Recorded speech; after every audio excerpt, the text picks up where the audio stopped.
Hey, welcome back to the show. Thanks so much for tuning in. I'd really love to start a new series today where we actually just get a record, we talk about the riffs, we talk about the production, the recording, everything about it, and just sort of go through it. We'll dial in the tones that are similar to that on the record, but we'll just get into it, and I figure we'll just go back to the start where I think the big bang of thrash metal happened, and that was Metallica's No Life Till Leather demo released in 1982.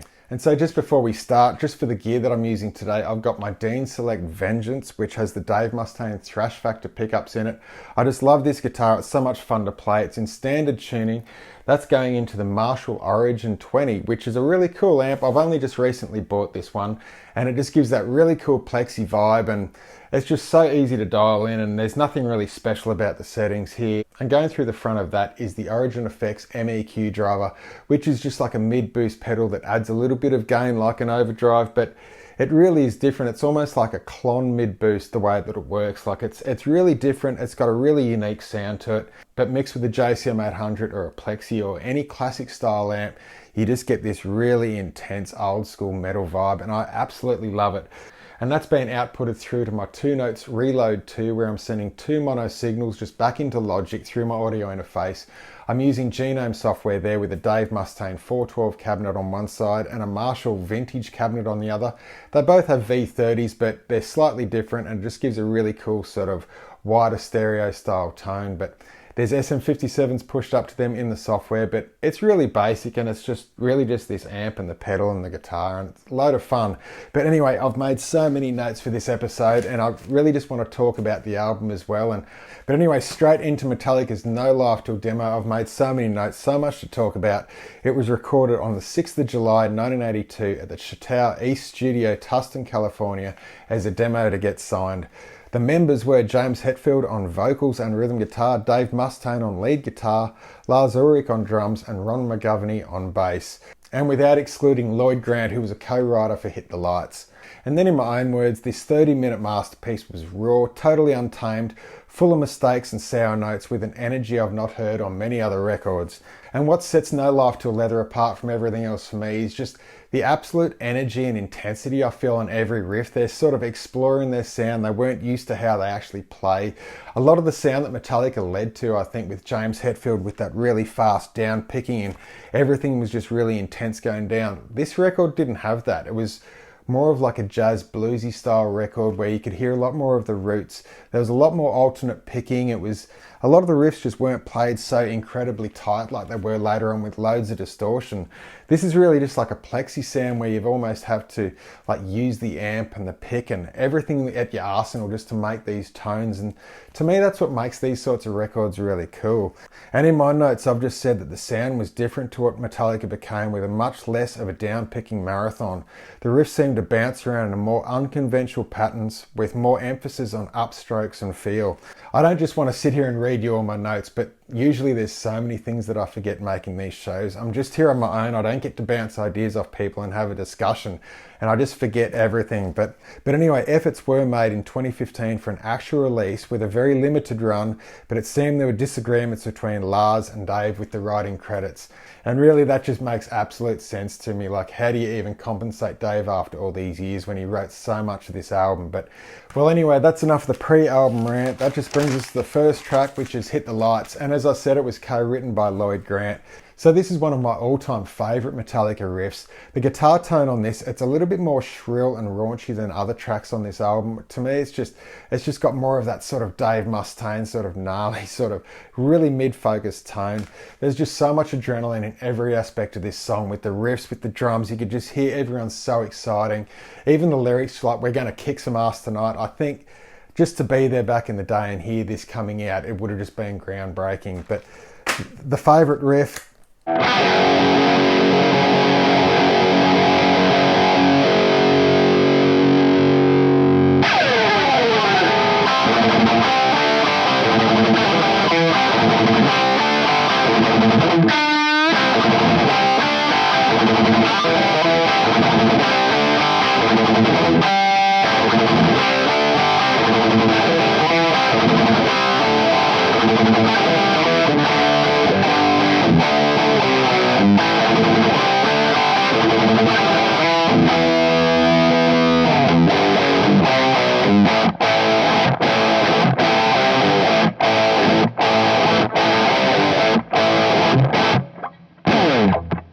It's just so much fun to play. There's just so much adrenaline, excitement, aggression. It just captures everything. And every time I hear this whole demo, it's just like, I need to play the guitar. I just got to pick up my guitar.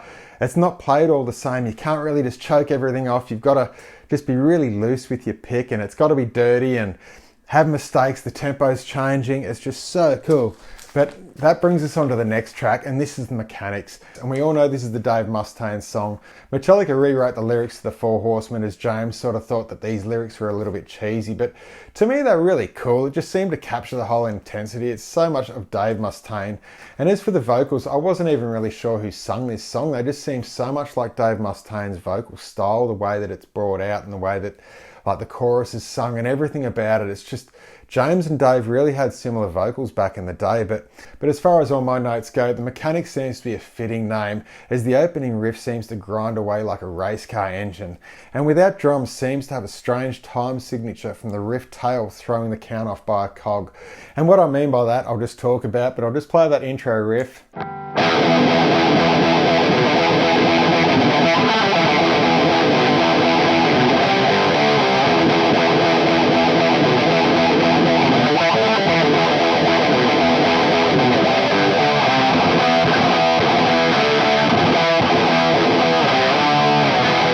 And for years when I heard them play that song live, I used to think that the intro riff just had like a different count to when the drums actually kick in.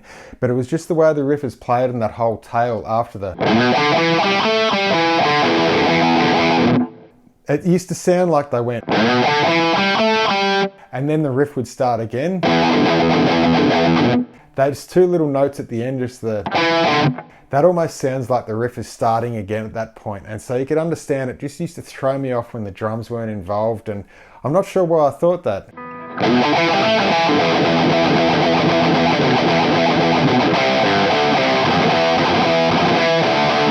But it's just such a cool song. It's so iconic and so much fun to play. And I absolutely love that breakdown part in the middle.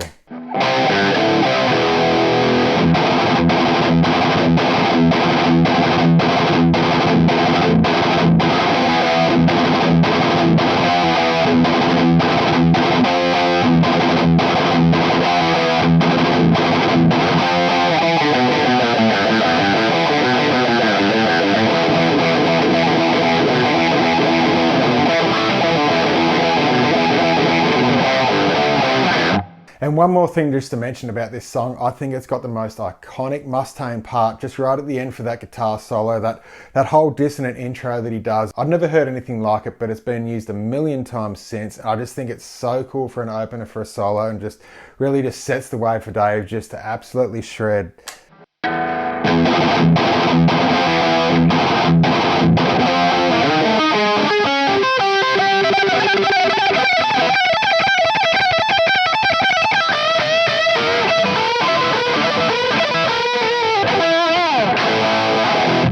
I just thought it's so cool on that demo. Dave's playing is just like, it's ridiculously fast, but he's out of time. He's not in time with the tempo of the drums, and the track is just so cool, but that opening sort of dissonant,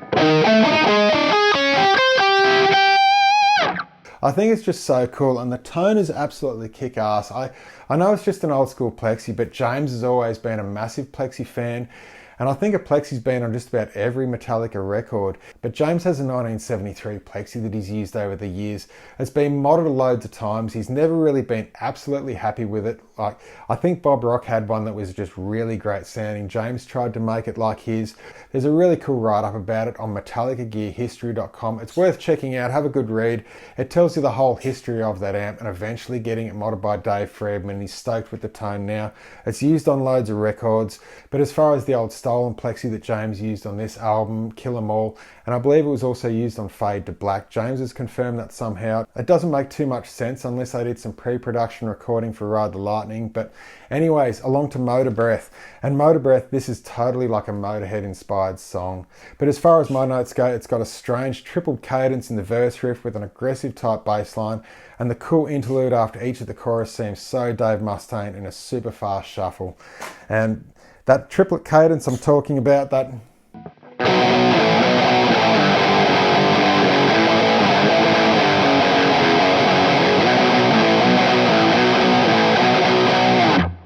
And the opening riff is so cool.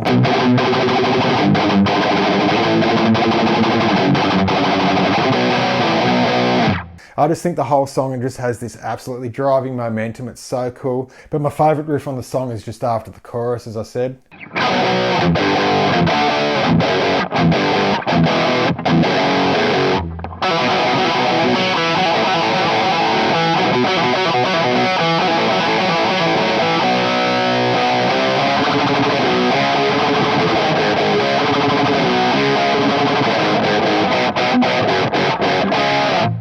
I think that riff's just so cool. It's got that really cool sort of swing to it.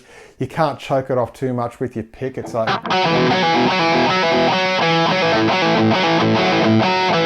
It's got to be played a certain way, very much Dave Mustaine. It's just so cool. They're using so many different elements to their playing. It's not just caveman, it's not all downstrokes. I absolutely love it.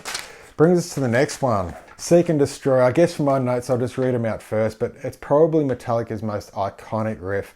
And this is just my opinion, but I think it's a dip in the album. It's just like, it's really slow and it's just got this really repeating sort of chug. A lot of people love it, but to me the whole album just, it has this testosterone excitement that's just 100 mile an hour. And you get to this song, I guess it could be like a palate cleanser. I really love the second part of the song where it gets all jazzy and you just know some cool stuff is going to happen. But what I love about that up-tempo shuffle riff is it seems too fast for all downstrokes and needs to be picked alternatively, making it difficult with inside-outside sort of string skipping and finesse. I'll get back to what I mean about that, but the solo section is so cool, playing licks from each side of the chorus progression. And it's something that I remember seeing Dimebag Darrell do in a live gig, and he just played this section out of Seek and Destroy, and he absolutely just wowed it. He was doing the coolest solos just with that sort of descending Seek and Destroy riff. But that whole up-tempo part, I'm meaning that...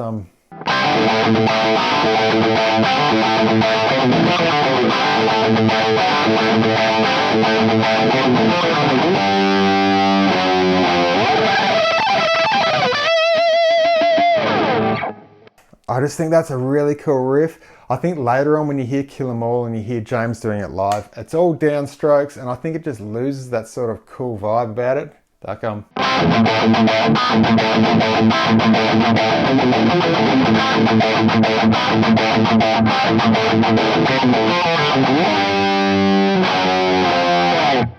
I just think it's so cool, and to me it's those little elements about this whole guitar sound, the way that they're just like constantly digging into that whole guitar. They're not having to mute things really severely. It's just they've got to make the most of those plexis. Like they're not a massive amount of gain.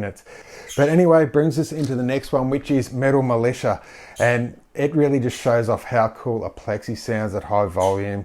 The verse riff is unreal and needs to be played in the correct way with a slight swing and shuffle. I guess it's pretty much like this whole album, but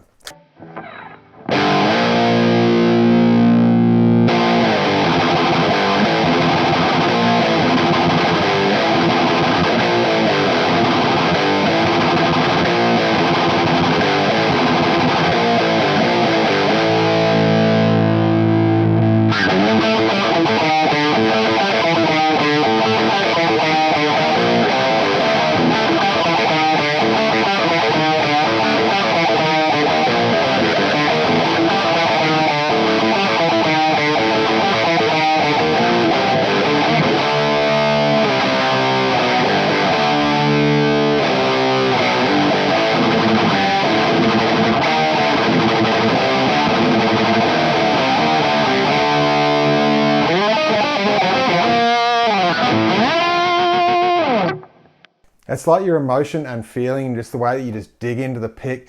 It's more important than being really clean and sterile with those notes. Like even with that riff after the...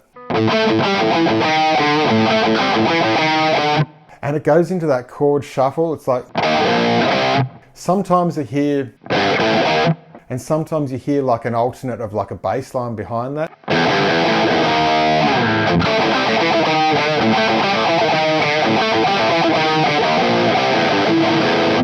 Like you can hear like open chords either side of like that. You can sort of hear. It's just so cool. It's totally iconic. Anyway, track 6 brings us to Jump in the Fire, all written by Dave Mustaine, this one. I'm not sure if the actual verse riff is downstrokes. It sounds like it's the start of their downstroke sort of journey here, but it's just so cool. It's a really cool riff.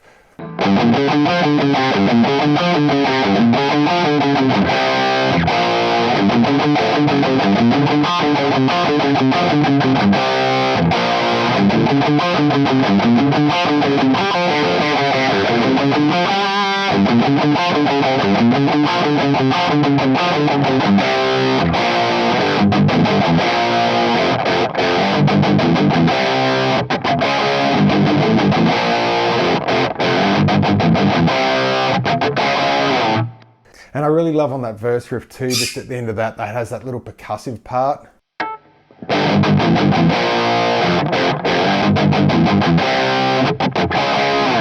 And really, to me, that's just the start of so many different riffs that you hear, like the whole Dimebag Pantera, like,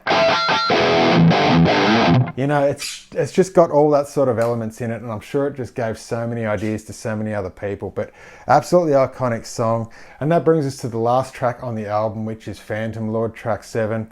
Again, this is just another banger metal riff. You'd never be unhappy hearing this in any live show, but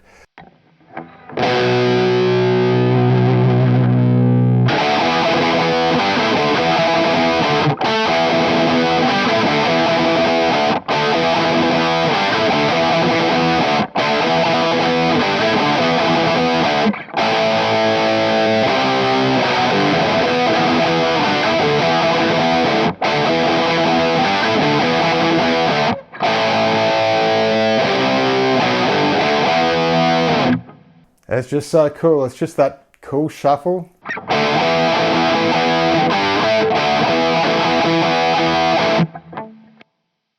They're just the coolest riffs. They're just meant to be played old school. And the Marshall Origin 20 just absolutely nails this style of sound. It gets that really sort of grindy, raunchy sort of guitar note, especially with the MEQ driver. I love the way it sounded before I had the Plexi modified by Head First. It's something that I actually do miss, and so I saw this come up cheap on Marketplace. I couldn't miss out on it, and to me it seems to dial that whole tone that the Plex, the SV20 has. So if you're on the fence about which one is which, I hear in the forums that it's trying to be a Plexi but it's not, but to me, in all accounts, just playing these cool metal riffs, like, it does the job perfectly.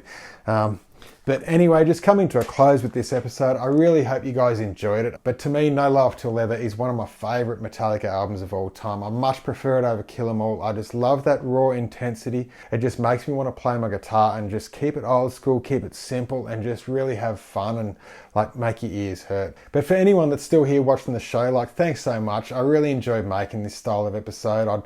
I'd love to hear feedback, whether you guys actually enjoy it or it's just too much waffle, too boring, whatever. I'm happy just to hear your thoughts, but I really hope you enjoyed it, and I'll see you guys next time. Bye.